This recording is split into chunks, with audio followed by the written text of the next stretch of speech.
From New York City, that immortal character created by Sir Arthur Conan Doyle, the world's most famous detective, Sherlock Holmes, starring John Stanley.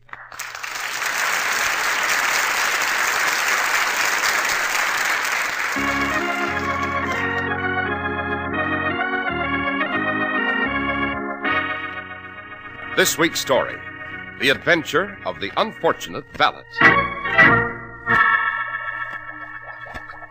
Quick, Watson, the test tube. Here you are, Holmes. Now, we pour this solution in the contents of this beaker, and... Aha! You see the cloudy white precipitate? I do indeed. What does it mean, Holmes? Death, Watson. The slow, creeping, and malicious death.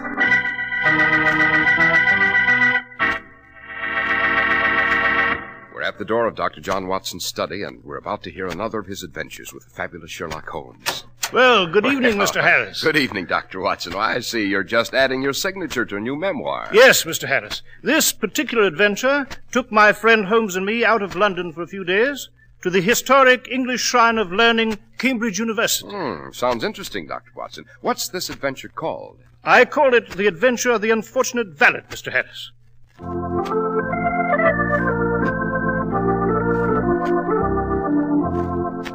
And now, Dr. Watson, what about The Adventure of the Unfortunate Valet? As I said, Mr. Harris, it began at Cambridge, seat of one of Britain's greatest universities. A quiet place of mellow buildings and green lawns. And specifically, it began in the area of Keyes College, the medical college of the university. Holmes and I became involved because of my old friendship with Ashley Webb, professor of anatomy at that college. But actually, the story began at the home of Dr. Charles Stanhope of the medical faculty, who at the moment was engaged in a violent quarrel with his wife. I tell you, Alicia, you've got to stop seeing so much of Professor Webb. The whole university is beginning to talk about it, and the faculty too. Oh, they are they? Well, let me tell you something, my dear Charles. There is nothing between Ashley and myself. Oh, so it's Ashley now, is it?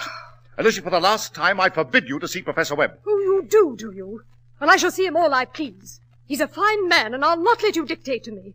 I'll leave you first. You don't mean that, my dear. Oh, yes, I do. That frightens you, doesn't it, Charles? You're very clever, dear boy. You married money. But if I leave you, who'll pay your gambling debts in London? Alicia! They'll sack you from the faculty when they find out about your debts, won't they, Charles? You'll be ruined, disgraced. And if I leave you, I'll change my will, naturally. You won't get a shilling. Well, Charles, now are you going to be nice to me? Oh, Very well, Alicia. Thank you, darling. And since I'm going to have a few things to say around here from now on, there's one wish I want you to attend to immediately. Yes? I want you to discharge that new valet of yours, Briggs. Discharge Briggs? But why? I simply cannot stand the sight of the fellow. He acts so furtive, and he looks pale and ill. Get rid of him at once, Charles.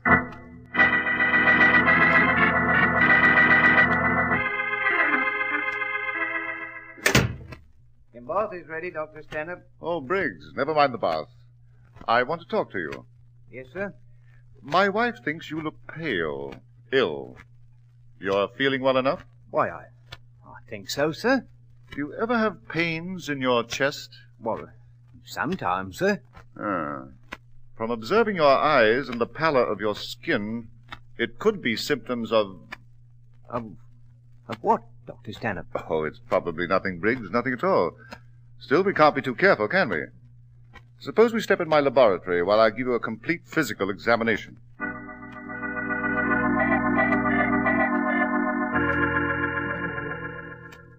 All right, Briggs. You may put on your shirt now. Dr. Stanhope, what is it, sir? I'm sorry, Briggs. Terribly sorry. But you've got only a few months to live. A few months? A year at the most. Dr. Stanhope, you're sure? Positive. My examination has been conclusive. It's your heart, Briggs. There's a severe weakness in the heart wall.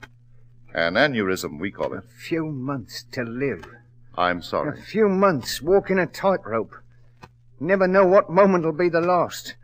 Waiting to die in your sleep, maybe. Wondering whether you'll drop dead in the street Oh, Dr. Stanley, I can't stand it. I can't stand it. What'll I do? What'll I do? Well, for one thing, Briggs, I promise you there won't be any pain. I'll give you a special medicine for that. As for the few months of life you have, I would suggest that you live. Live? How? To the full, Briggs. Have the things you could never afford before. Wine, women, and song. Wear the best clothes, go to the theaters, the music halls. Live a lifetime in a few months.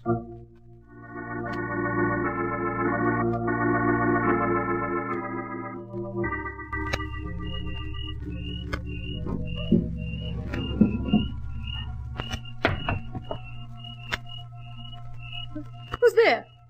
Who's in my room? No. No!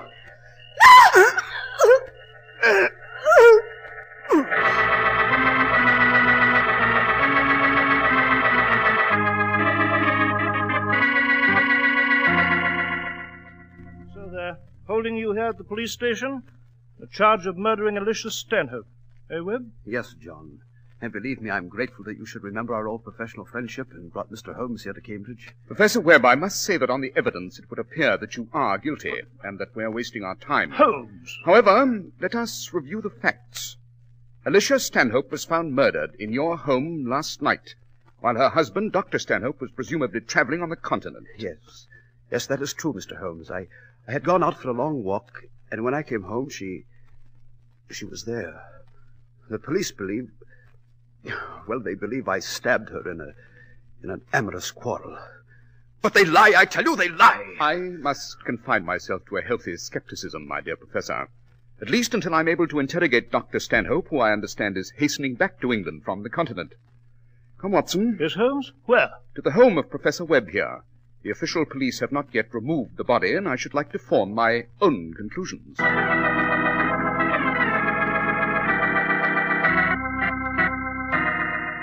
Observe, Watson. Alicia Stanhope was stabbed 3 times in the region of the heart. Doesn't that convey anything to you? I cannot say it does. Oh, come, man. You're being obtuse. It's like a signpost on an open road. Holmes, you mean you know who the murderer is? Not exactly, Watson, but I know who he is not. Eh? But... Observe again, my dear fellow. Although Alicia Stanhope was presumably stabbed on this couch, there's no sign of blood on the covering. Jove, Holmes, you're right. Quite. A most peculiar phenomenon, Watson. Now, suppose we explore the garden adjacent to this room.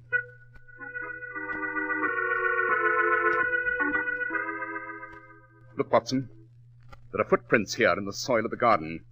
Note how they go down into that steep gully and disappear in the underbrush. Yes, Holmes. There seem to be 2 sets of footprints. One going toward the window, one moving away. Quite. And they prove, Watson, that the killer carried the dead woman into Professor Webb's house and left her there. How'd you know that? Oh, it's elementary, my dear fellow. The tracks leading to the window are of a deeper imprint. Hence the killer was carrying a heavy burden. On the return journey, as you see, the footprints are lighter. Therefore, he had been relieved of his burden. Jove, Holmes, you're right. Yes. Oh, what is it, Holmes? This gully proceeds in the rear of several houses along the street here. And I shouldn't be surprised if one of them belongs to Dr. Charles Stanhope.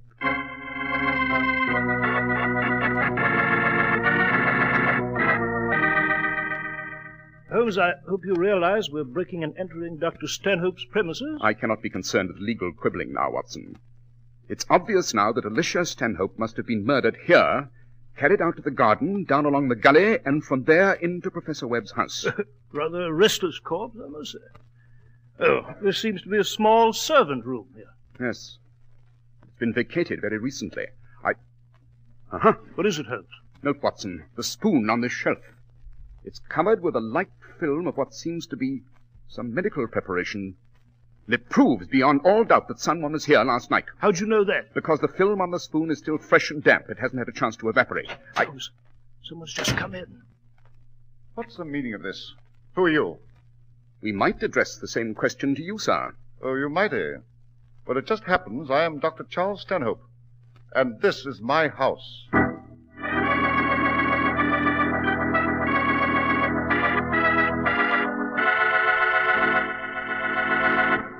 Well, Dr. Watson, this is certainly an exciting adventure. And what happened after that? I shall be delighted to reveal the rest of the story to you, Mr. Harris.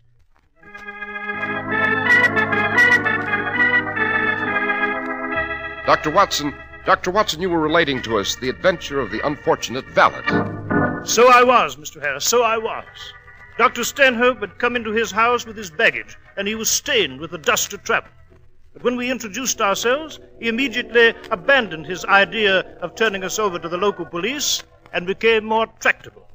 He explained that he'd only just that moment returned from his trip to the continent, that he had not yet seen the body of his wife, but he was quite sure as to her murder. It was Professor Webb, Mr. Holmes. Ashley Webb. He killed her.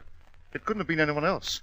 He was mad about her, wanted her to leave me, and he killed her when she refused. Then, Dr. Stanhope, how does it happen that your wife, Alicia, was found at Professor Webb's house? I don't know, Mr. Holmes. I'm sure that he had some power over her. Blackmail, possibly. Perhaps Alicia had to go to his house. Perhaps she had no choice. I don't know. I'm afraid, Dr. Stanhope, this affair will provide a holiday for the gossip mongers. Dr. Stanhope, a question. Yes? Were there any servants on the premises while you were abroad? Well, no. I did have a valet named Briggs, but he left my service a week ago. May we ask why? Well, he was in ill health, Dr. Watson. Very bad heart condition. A severe aneurysm, in fact. Poor fellow had only a few months to live. I see. And where might we find this fellow Briggs? I believe you can find him at the Carlton Hotel in London.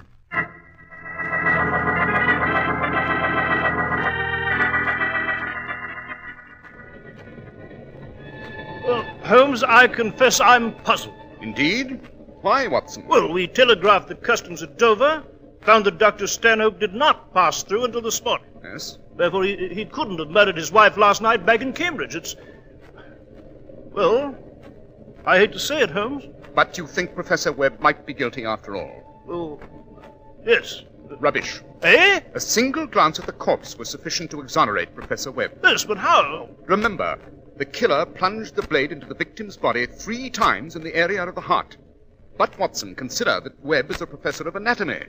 If he were the assassin, he'd obviously know how to find the heart with one swift blow. Jove, Holmes, you're right. Quite. But how can a valet live in splendor at a first-class hotel like the Carlton?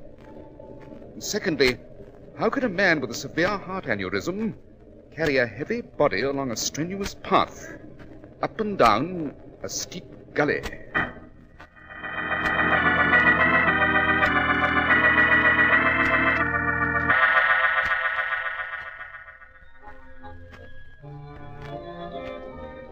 Yes, Elmer. More champagne, dearie. Thank you, Jackie. Don't Nothing mind if I like do. the old bubbly, is there? Right.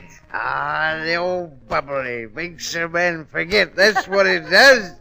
Well, drink up, Selma. Drink up. Oh, Briggsy, you're a real sporting gentleman. Think so? I should say, a real top. The suite at the Carlton and dinner and squab at the cafe and all the champagne there is. And plenty more bubbly where that come from. All the champagne you can drink, dearie. You and me are going to do a lot of living, we are. Go You'll on. have pretty frocks, and we'll go to the races and the music halls and live like royalty. Go on, drink up more of the bubbly. Briggsy, someone's coming over to our table. Who? Oh, I don't know, a couple of men. I beg your pardon. Your name is Briggs? That's right. And who may you be? This is Dr. Watson, and my name is Sherlock Holmes. Sherlock Holmes. What do you want? Briggs, we understand that you were valet to Dr. Charles Stanhope. As you no doubt know, his wife has been murdered. We should like to ask you a few questions. Would you? Would you indeed? Well, I don't know nothing, see? I give up my post with the Stanhopes a week ago. And as for a nibs, good riddance, I says. Now, look here, Briggs. Watson, Yes, Holmes? suppose we question this fellow another time. He seems to be in no condition to make sober answers at the moment.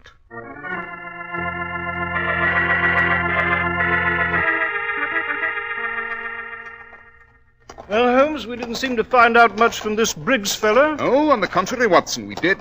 What do you mean? Our friend Briggs, my dear fellow, happens to be an ex-convict. Eh? How'd you know that? Oh, it's elementary, Watson. The pallor of his face was characteristic of long confinement. And his hands proved the point even more. His hands? Yes, the kind of scarred hands any convict might acquire in the jute workshop of a prison. And speaking of prisons, Watson, Yes? our next step is to find which institution harbored Briggs as its guest. And after that, it would be most interesting to examine the fellow's medical record.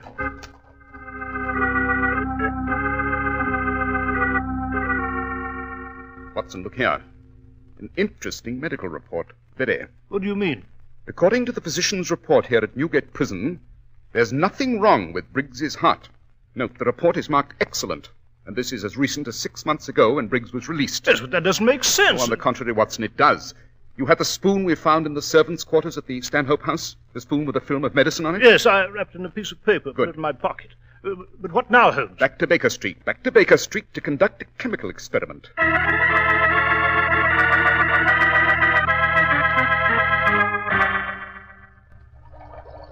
Quick, Watson, the test tube.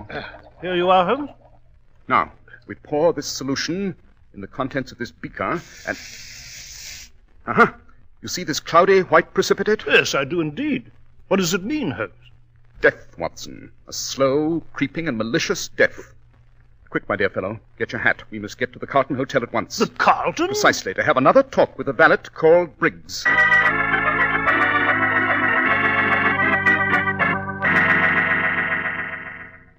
Well, Briggs, there's the evidence as I've related it to you. You murdered Alicia Stanhope at the instigation of her husband, Charles. You still deny it, Briggs? Deny it? No. Why should I? You got me dead to rights. And what do I care? I'm going to die anyway soon. I got a bad heart, I have. And I'll cheat the hangman's noose before it's time. Briggs, I'm afraid you've been played for a fool. Huh? Yes, your heart's in excellent condition. As strong as an ox. That's a lie. Not according to an examination given you by the Newgate prison physician not 6 months ago. But Dr. Stanhope, it's his diagnosis. He duped you and deceived you, Briggs. He lied to you about your heart, bribed you with money, and used you as a tool. You thought that with a severe heart condition you had nothing to lose. But you were wrong. Stanhope. So, he lied to me. He lied. You carried Alicia Stanhope's body from your house to Professor Webb's up and down a steep gully. A fatal effort for a man with your alleged condition. That led me to question the diagnosis from the start. And I could have lived, a free man, without murder on my hands. And Stanhope, he even gave me medicine for my heart. Exactly, but that medicine happened to be a slow and insidious poison, Briggs. Stanhope wanted to get rid of you after you'd done your work. And you would have died soon, just as he promised. I see. Holmes, look out! He's got a Don't revolver. move, either of you. Don't try anything. You're not going to take me in. Not yet. Not until I keep an appointment with a certain gentleman. He just come to London from Cambridge. And I know you'll be glad to see me.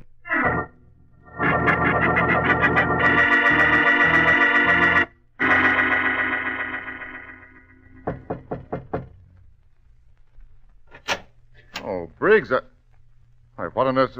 Hello, Stanhope. What the devil? You're carrying a revolver. You've got a bad heart, Briggs. Remember what you told me, Doctor? With a straight face, too, remember? I'm sorry, Briggs. It's bad news. You've got but a few months to live. Now, Briggs... You listen. lied to me. You cheated me. Made me kill for your dirty money. The £1,000 you gave me. And then you tried to poison me with your medicine. Didn't you, Doctor? Now, wait a minute. Hey, get away from that desk. Don't reach for that gun. Got me. But I still got time to send you to... I'll make sure of it. Remember, Doctor, you told me I didn't have long to live. You're right. You're right. But this time, it's better this way than dangling on the end of a rope. Briggs! Briggs! I saw him coming here, Watson. But those shots were... Holmes. Good Lord. They're both dead. Yes, Watson. We're too late. But note how justice has been done. They both have a bullet through the heart.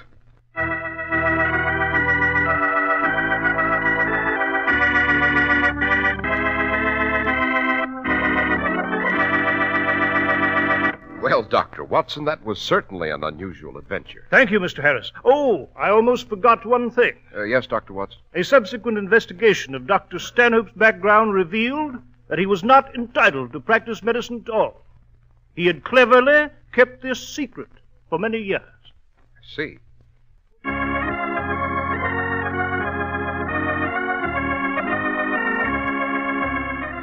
It's the world's most famous detective, Sherlock Holmes. Our stories are based upon the character Sherlock Holmes, created by Sir Arthur Conan Doyle, and the program is produced and directed by Basil Loughrane. Sherlock Holmes is played by John Stanley, Dr. Watson by George Spelman. This week's story was written by Max Ehrlich, with special music by Albert Berman.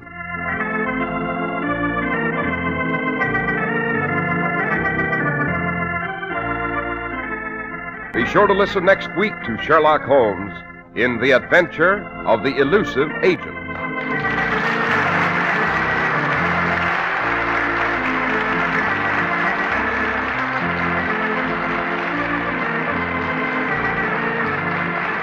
This is Cy Harris speaking. This is the Mutual Broadcasting System.